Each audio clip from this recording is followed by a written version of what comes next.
What a year it's been in Turkey since the attempted coup by a faction of the military.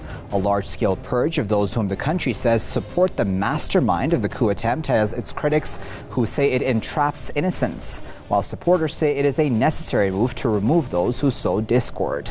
Amidst what Turkey calls its fight against terrorism, the country has been continuously attacked by terrorists, both Daesh and Kurdish militants.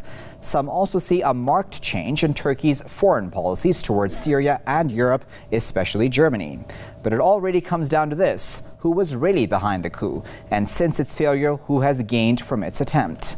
That and more in this debate with me, Waqar Rizvi. Let's go directly now to Istanbul and speak to our correspondent, Rahshan Saglam, who is joining us live. Rahshan, what is the latest? Actually, we are still here at the commemoration of the first anniversary of the coup attempt. People have flocked from all over Turkey to come here. Just moments ago, President Recep Tayyip Erdogan, Prime Minister Binali Yildirim, and also the Deputy Prime Minister Numan Kurtulmuş joined the crowd just in this particular place to commemorate this anniversary. Moments ago, we were hearing the Mufti of Turkey reciting the prayers for the souls of the martyrs who lost their lives on this bridge. 34 martyrs lost their lives on the 15th of July 2016, defending democracy in the country in the face of the tanks. After a while, President Recep Tayyip Erdogan is going to make a speech exactly at 10:30 Istanbul time, the exact timing when the coup plotters' helicopter shot towards the Turkish parliament. Before the speech of President Recep Tayyip Erdogan, a short documentary is going to be shown here in this area where we are explaining the coup attempt and revealing, as per the government and as per Anadolu agency, this documentary is going to reveal a lot of the truth that happened that night and what actually happened that night, and some secrets about the coup plotters. Also, some secrets about the investigations that have been going for a year now. Now, after a year of the coup attempt that took place in 2016, on this very same day, we should here mention that the people say that they want democracy in the country. The people say that they want unity in the country. However, this day was called by the government a holiday, national holiday, and it was particularly called the Day of Democracy and National Unity. I don't know much about the people here.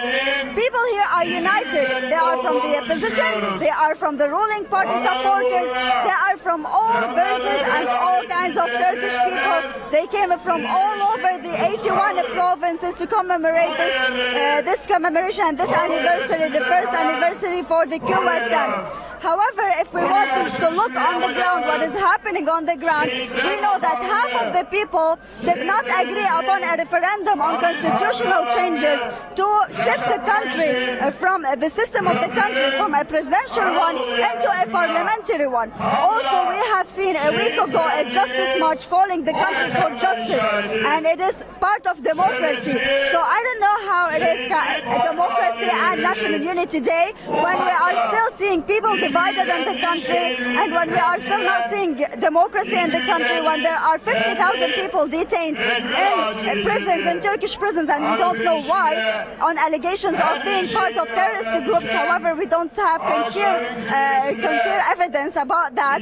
Also, 140,000 people sacked from their jobs on the same allegations. More than 150 journalists in jails, and also those journalists, we don't know why they have been jailed. They either spoke against the government or against the president.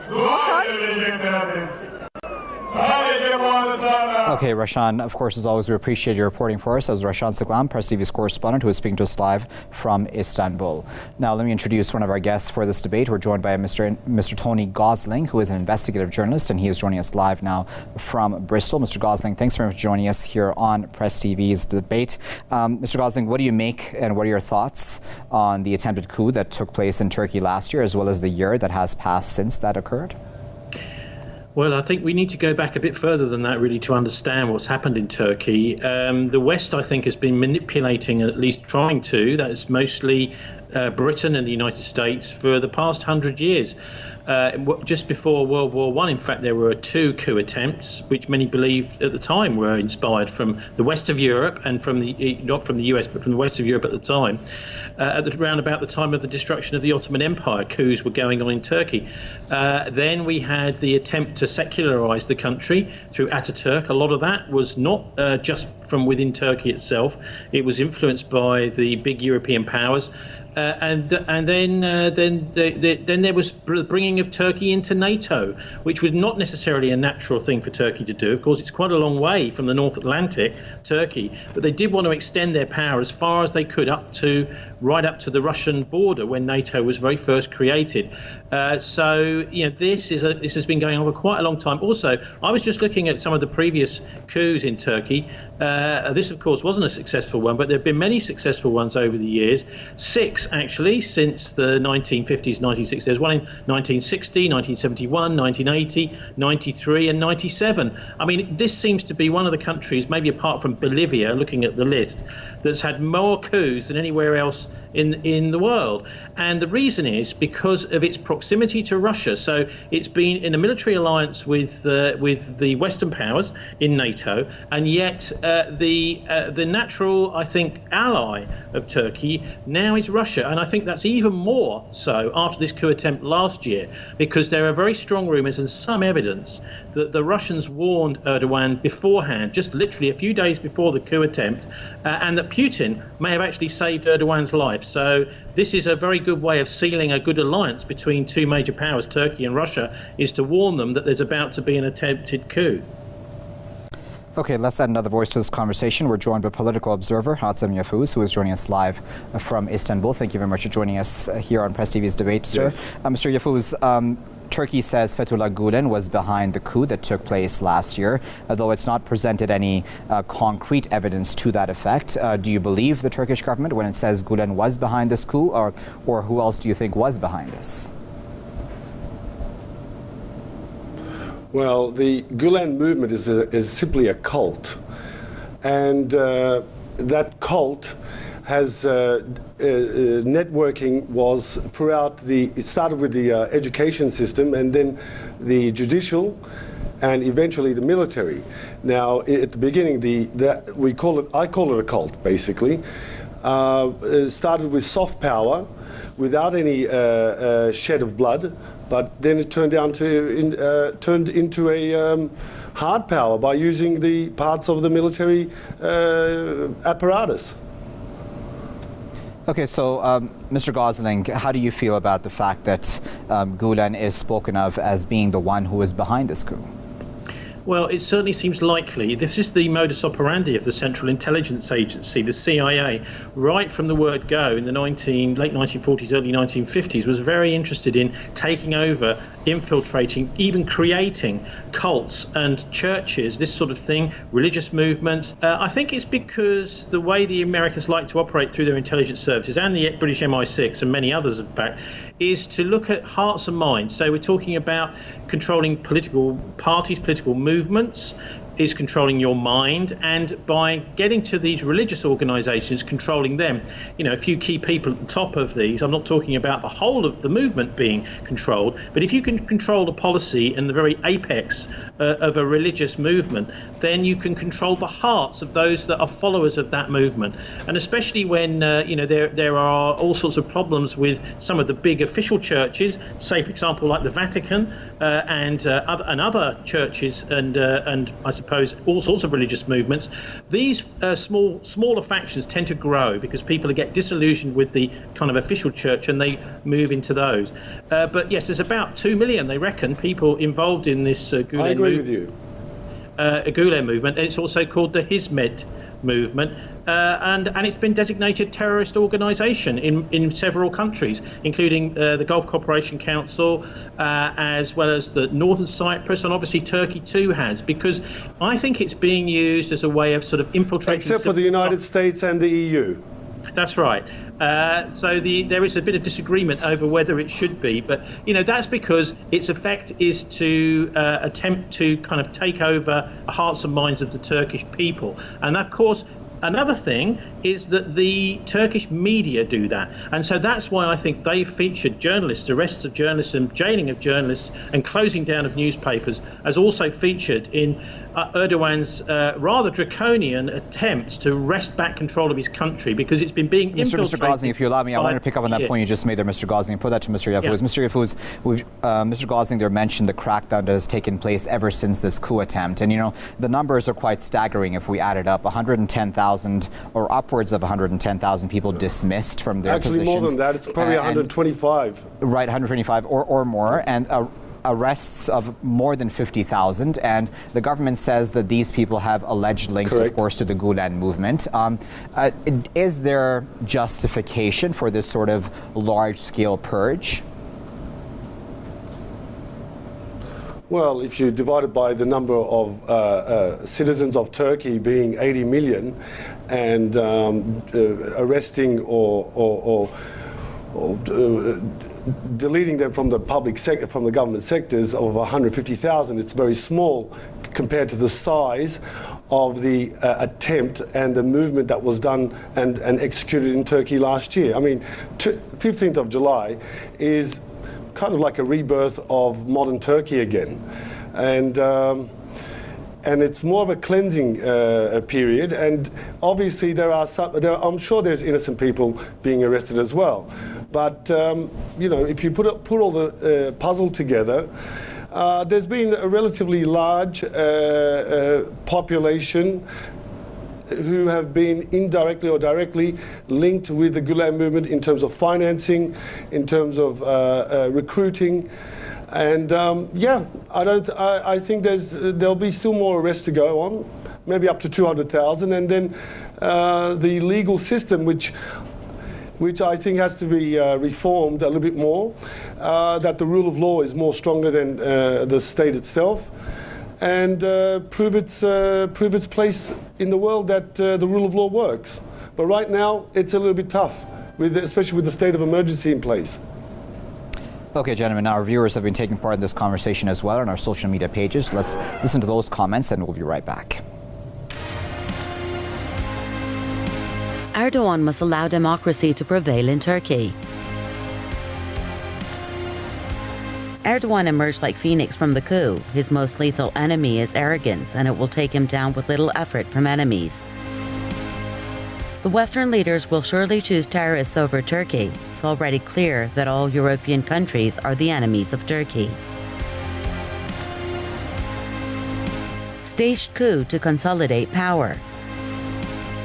Hey guys, it was not a coup. It was a theater set up by Erdogan and played by his supporters.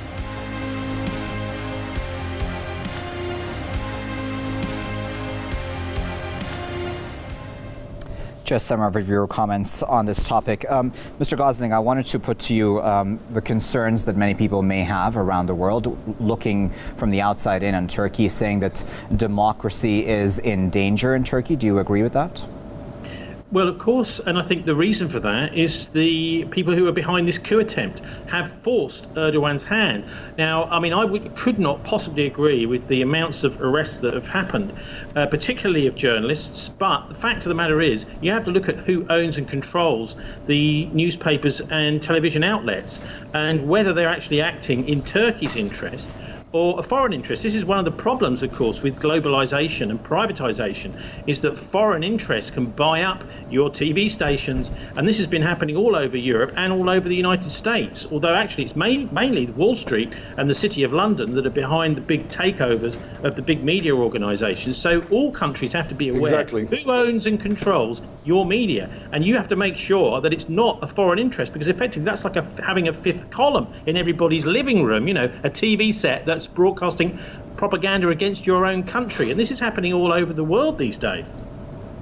So, Mr. Yavuz, do you think that democracy is in danger in Turkey? Because again, Mr. Yavuz, as you said there yourself, many of the people who have possibly been dismissed and or arrested can be innocent, and even, in fact, a Turkish official has admitted that it is likely that some of those people arrested, dismissed, are innocent. If you look at 9/11, where was democracy then when they started targeting innocent or guilty across the globe?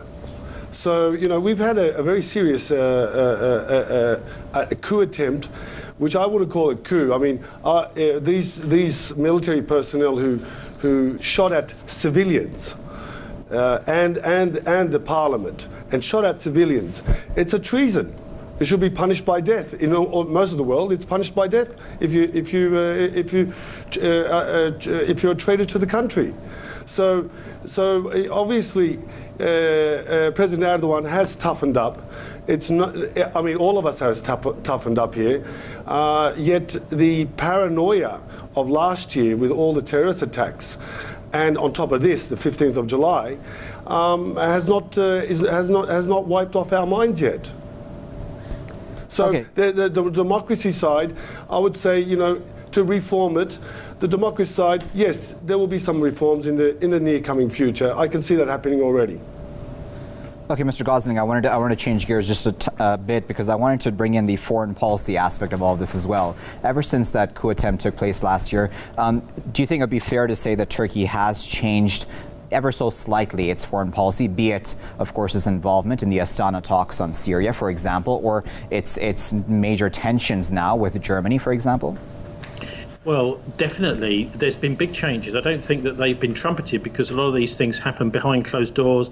It's activities of the secret services that have been changing. One of the investigations I did at the end of last year showed that school children were being recruited on Facebook in Britain by, it looked like Canadian intelligence services, to go and fight for ISIS. Now, this is posing effectively on Facebook as you know, some sort of kind of ISIS heroes, and school kids were being recruited, flown over to Turkey, shepherded down to Gaziantep, which is in the south of Turkey, by again other Western intelligence services. And Mr. Gosling, going into, and actually people then being fed into joining ISIS. I'm talking not just about fighters. So this is the lifeblood of ISIS being funneled in through Turkey by Western intelligence services, and also girls, school children, schoolgirls from London, from Bethnal Green, taken down there. Now, I think this sort of thing has been stopped actually now after this coup attempt. That sort of thing being allowed in Turkey as a NATO partner is now stopped. And in a way,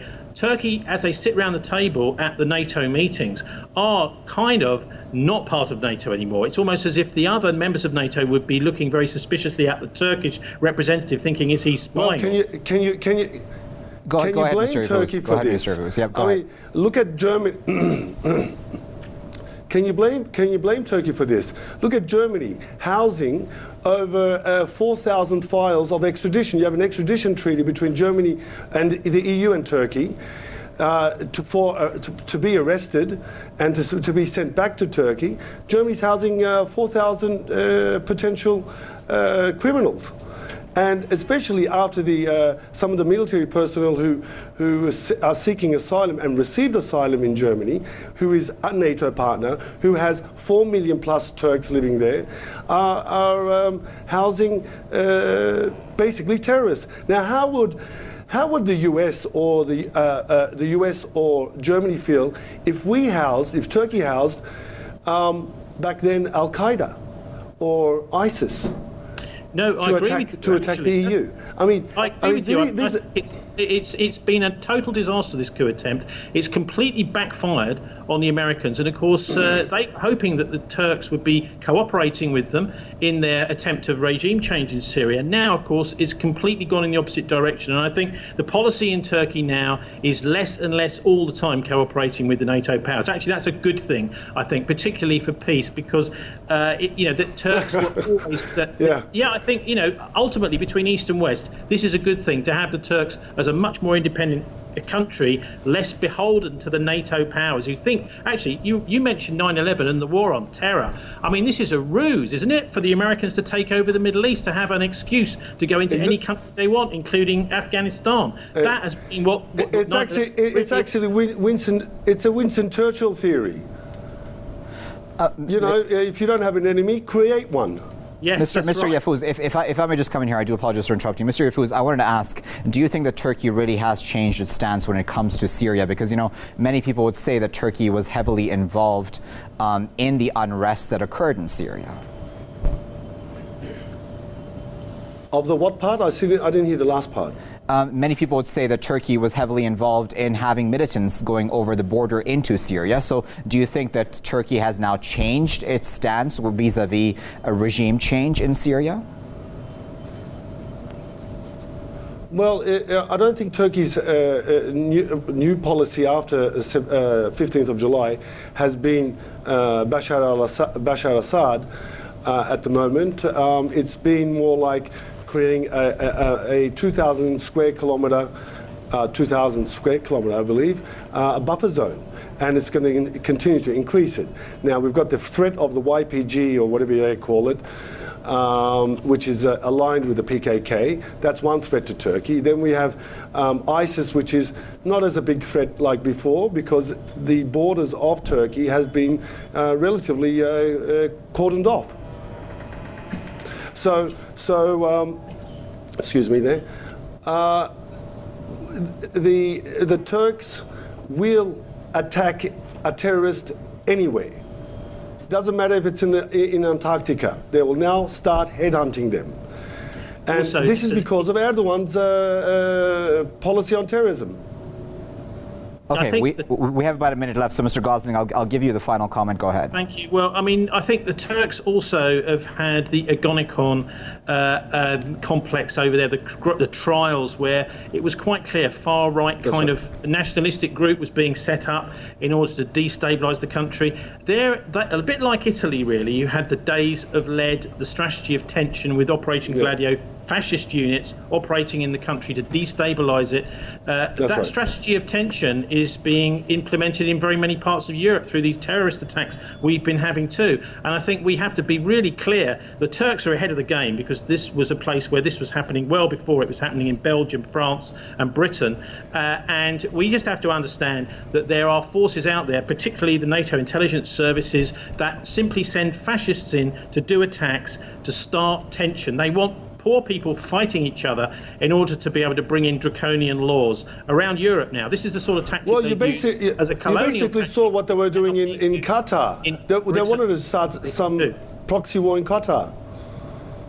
Okay, gentlemen, we'll have to leave it there. You saw that happening last month. They for wanted to start a interrupting proxy war in you Qatar. both at this point, but of course we'll try to have this discussion continue at a later date between both of you. But of course we do appreciate both your contributions to this discussion. That was investigative journalist Tony Gosling speaking to us live from Bristol, and we were also joined by political observer Mr. Hatem Yavuz, who was speaking to us live from Istanbul.